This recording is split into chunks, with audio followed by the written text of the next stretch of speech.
should schools focus more on academic subjects or life skills? Discuss both views and give your opinion.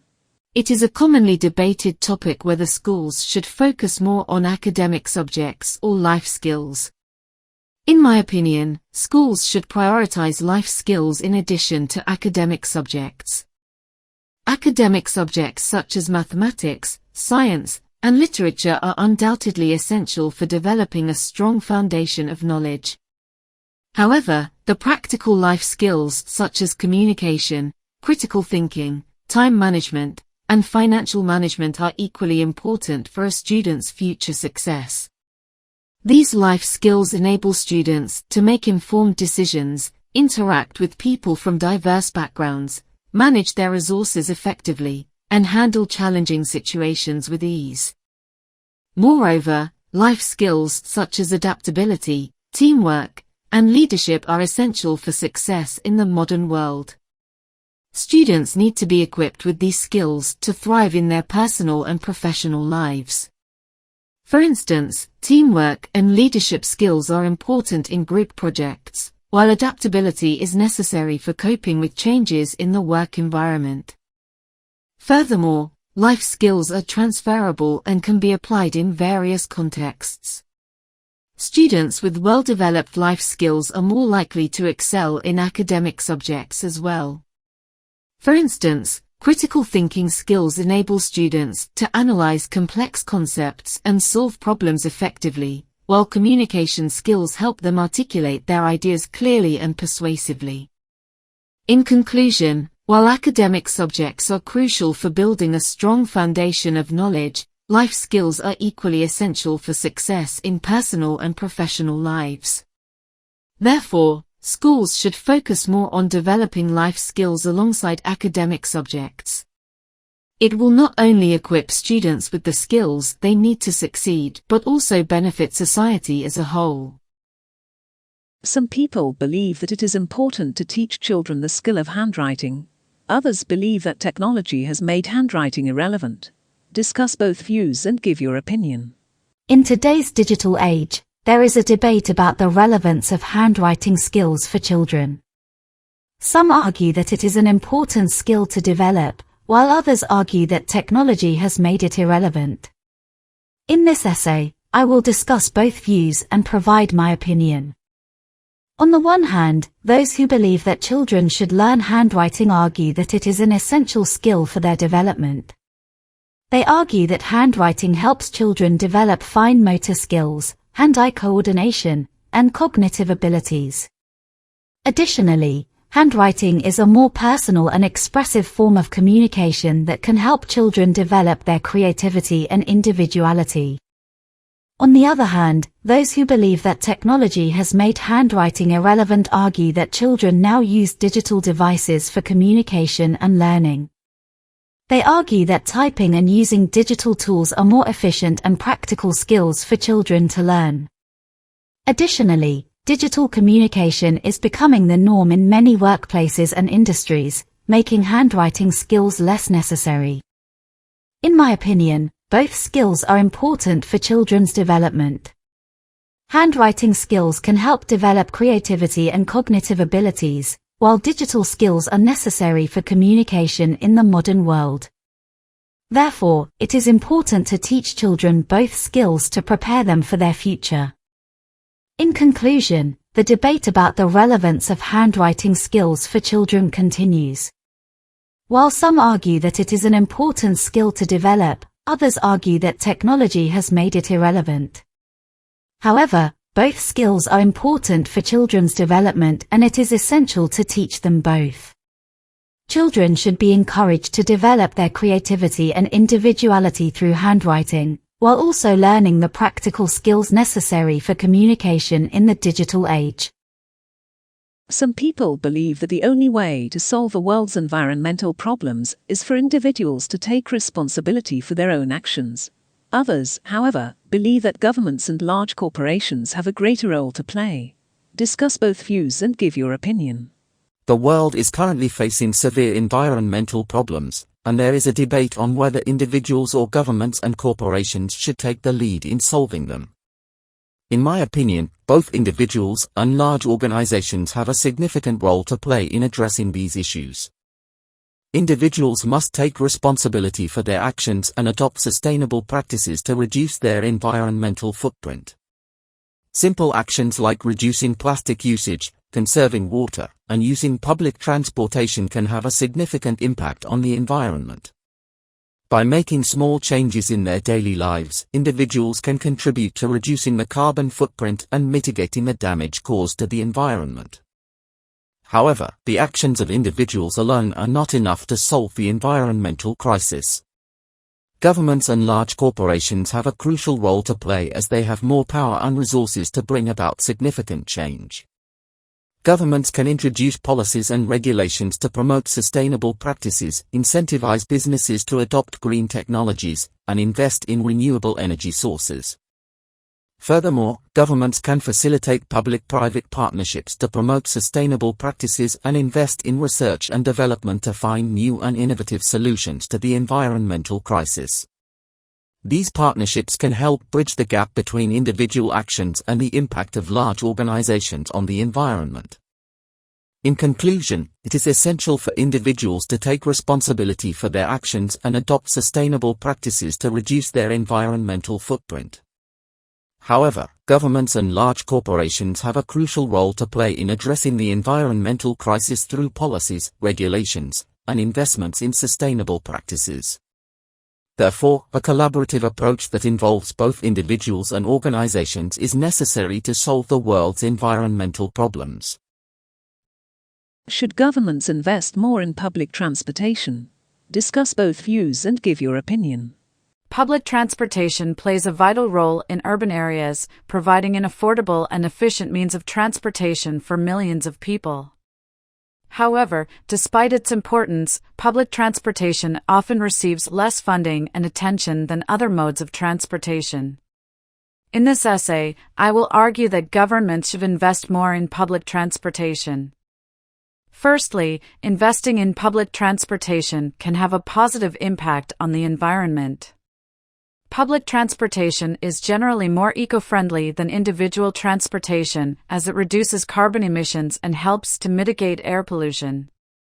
This can have long-term benefits for the planet and for public health. Secondly, investing in public transportation can lead to economic benefits. Public transportation can create job opportunities in areas such as infrastructure maintenance, vehicle operation, and administration. Additionally, public transportation can lead to increased economic activity in urban areas, as it facilitates the movement of people and goods. Thirdly, public transportation is more equitable than individual transportation, as it is accessible to a wider range of people regardless of their socioeconomic status. This is particularly important in cities where not everyone has access to a car or can afford to pay for private transportation. However, some may argue that investing in public transportation is not a top priority for governments, and that there are other areas that require more attention and funding. Additionally, some may argue that the cost of building and maintaining public transportation infrastructure can be prohibitively expensive. In conclusion, I believe that investing in public transportation is essential for the environment, the economy, and for promoting equity. While there may be other competing priorities for governments, it is important that public transportation receives adequate funding and attention to ensure its continued success. In many countries, the number of people choosing to live alone is increasing. Why do you think this is happening? Is it a positive or negative trend? In recent years, there has been a significant increase in the number of people choosing to live alone. There are several reasons why this trend is happening. Firstly, the changing social and economic landscape has made it more acceptable and feasible for people to live alone. With more opportunities for education and work, people are delaying marriage and starting families later in life. Additionally, advancements in technology have made it easier for people to stay connected with others without having to physically live with them. Secondly, people are valuing their privacy and independence more than ever before. Living alone allows them to have complete control over their living space and their lifestyle, which can be appealing to many. However, There are also negative aspects to this trend. Living alone can lead to feelings of loneliness and isolation, especially for the elderly or those who do not have a strong social support network. Additionally, it can be financially challenging to live alone, as living expenses are not shared with anyone else. In my opinion, the trend of living alone can be both positive and negative.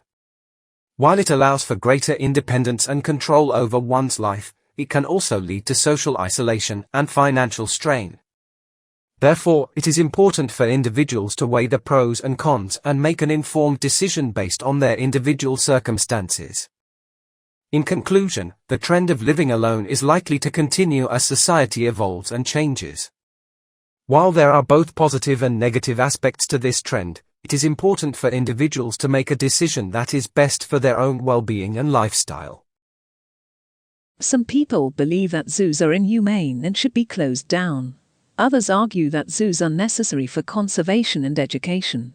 Discuss both sides and give your opinion. The debate over the existence of zoos has been ongoing for years. While some believe that zoos are inhumane and should be shut down, others argue that they serve an important role in conservation and education. In this essay, I will discuss both sides of the argument and give my opinion.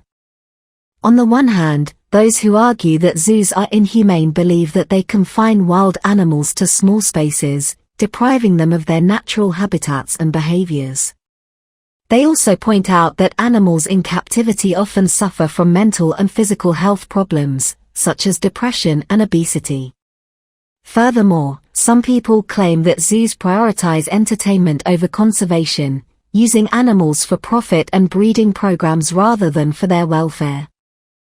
On the other hand, supporters of zoos argue that they play a crucial role in conservation efforts, helping to preserve endangered species and promote biodiversity.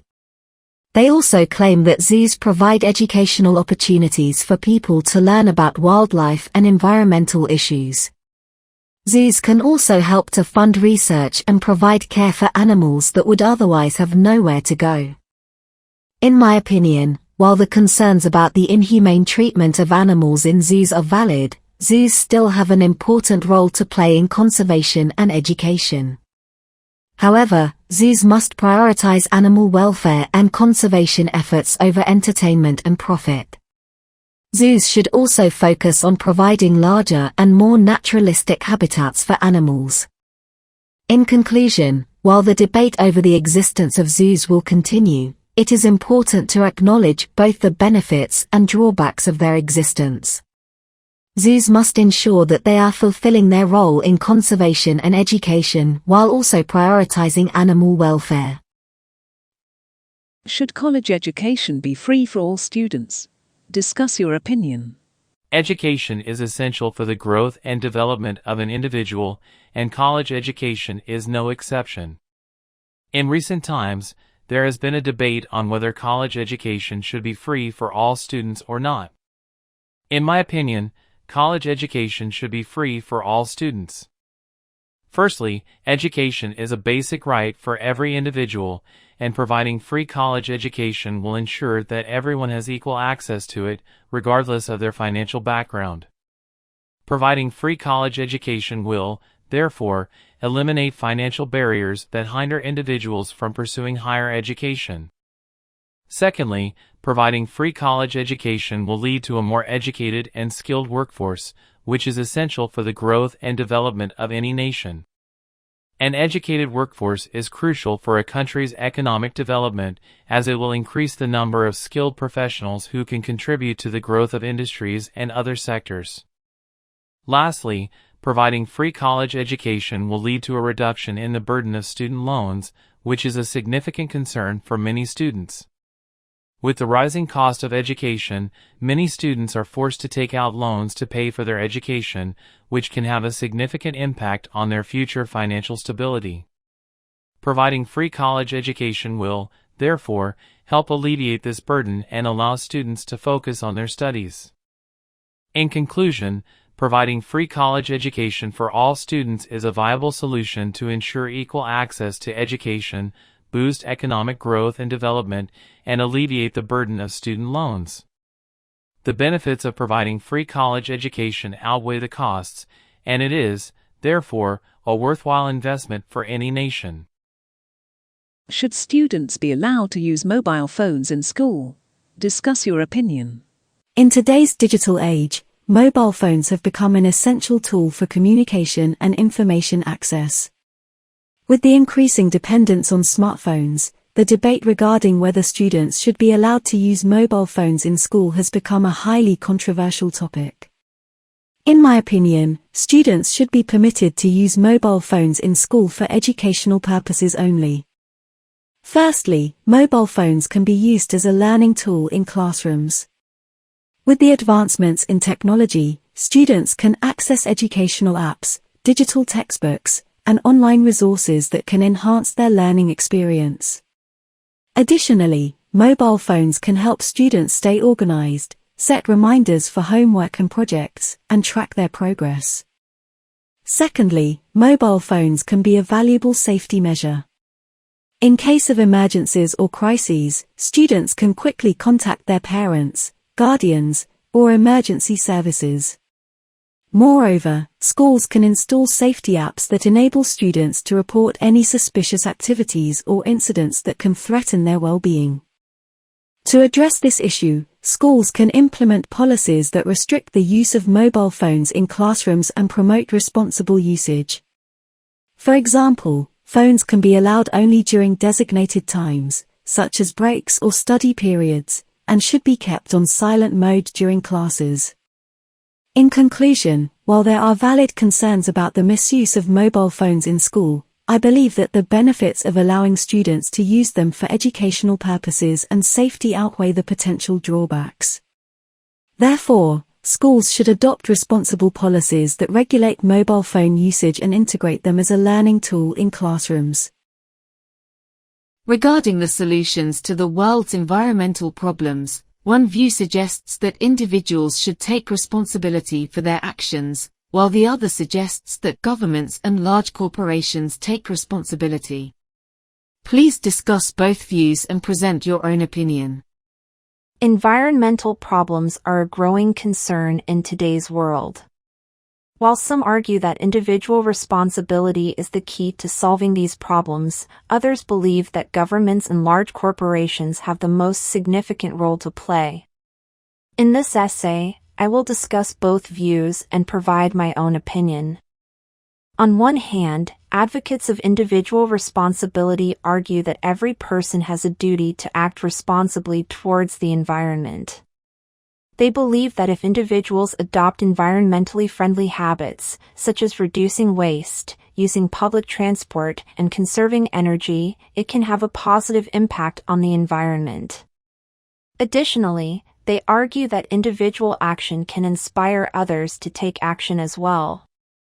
On the other hand, proponents of government and corporate action believe that larger entities have a greater responsibility and a bigger impact on the environment.